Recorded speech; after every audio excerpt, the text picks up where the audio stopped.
Meet Mr. Archimedes of ancient Greece. Long ago, Archis said, "Give me a lever long enough, and I can move the world." What Archimedes meant was that the power of a lever is practically unlimited. Today, almost everyone uses some form of lever in his daily work. The familiar can opener is a lever with a sharp cutting edge. The playground seesaw is just a simple lever, too. It takes a lot of force to start a freight car moving, yet the railroad man can start the heaviest freight cars easily with a pinch bar, a powerful lever which turns the wheel.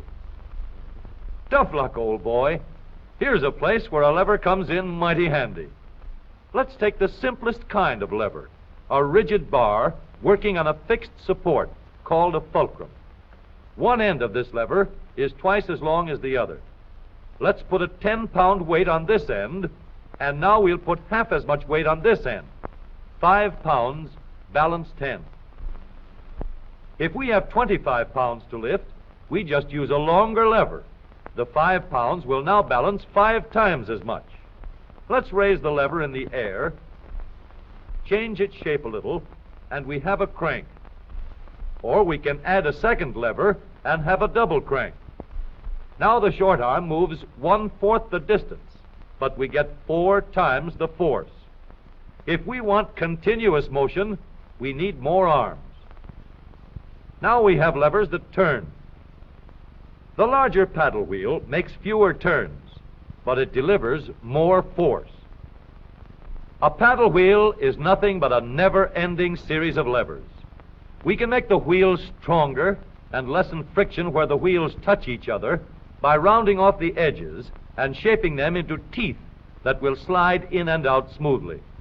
Now, the power flows smoothly and continuously through spinning leverage of gear wheels. Gears are made in many kinds and many sizes. Little gears, big gears, worm gears, bevel gears, and even lopsided gears. Over 100 million gears are spinning over the roads in the transmissions of our automobiles. The transmission is located right at the bottom of the gear shift lever. Let's start from scratch and put together a model of the gears that we shift in our motor car. The shaft on the left comes from the engine. The shaft on the right carries the power back to the rear wheels. To connect these two with gears, we'll need another shaft, known as a counter shaft. These two gears carry the power from the engine shaft to the counter shaft and are always connected or in mesh. This gear on the drive shaft going to the wheels is free to turn around the shaft. We'll put it in mesh with another gear on the counter shaft. These gears are always in mesh and keep turning while the engine is running. To switch from one set of gears to another, our transmission needs a short shaft like this, known as a clutch sleeve. It cannot turn on the drive shaft, but it is free to slide back and forth. On the sleeve, we'll mount a large gear, which we can shift back and forth to mesh with the small gear in the middle of the counter shaft.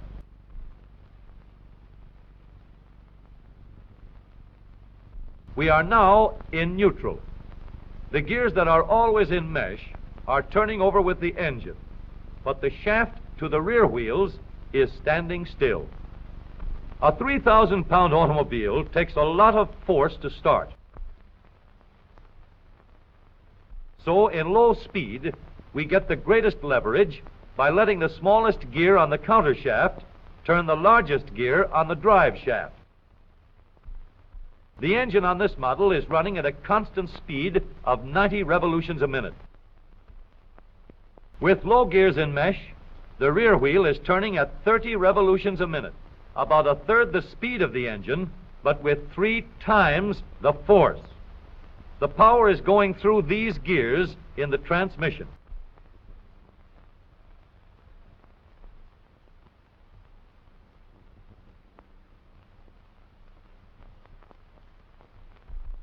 After we've started the car rolling, we want fast pickup.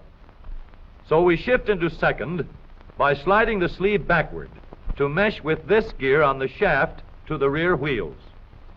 The wheel is now turning at 60 revolutions a minute, and the power flows through these gears.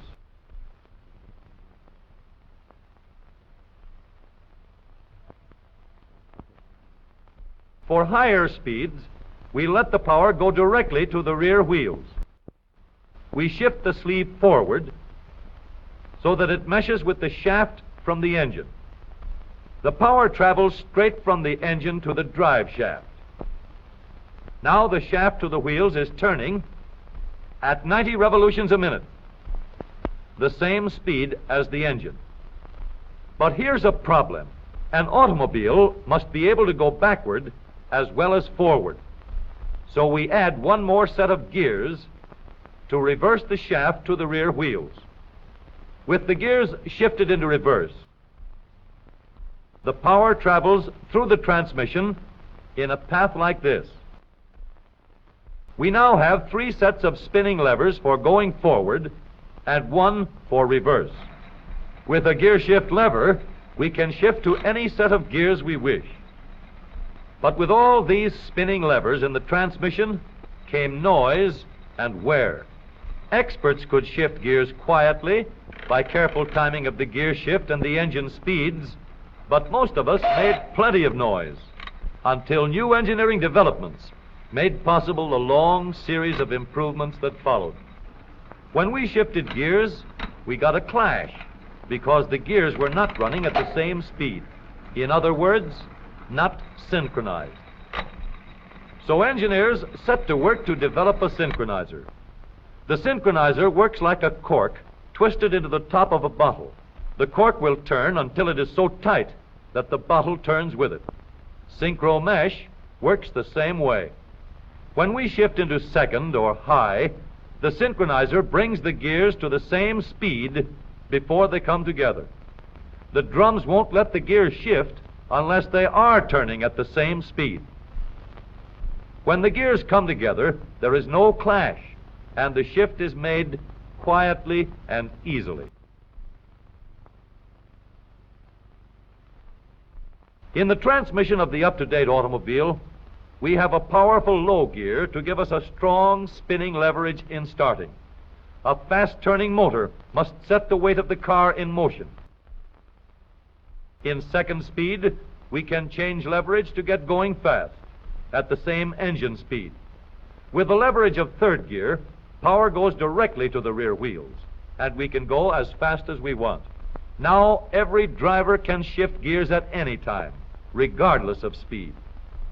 Here is a hill that will give us a real chance to see how smoothly and reliably our spinning levers work in our automobile transmission.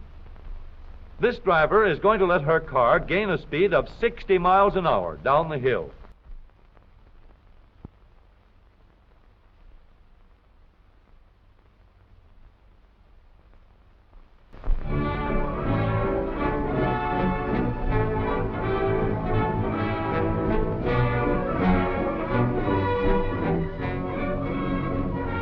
Then she will shift into second speed and bring her car easily and safely under control before it reaches the bottom of the hill.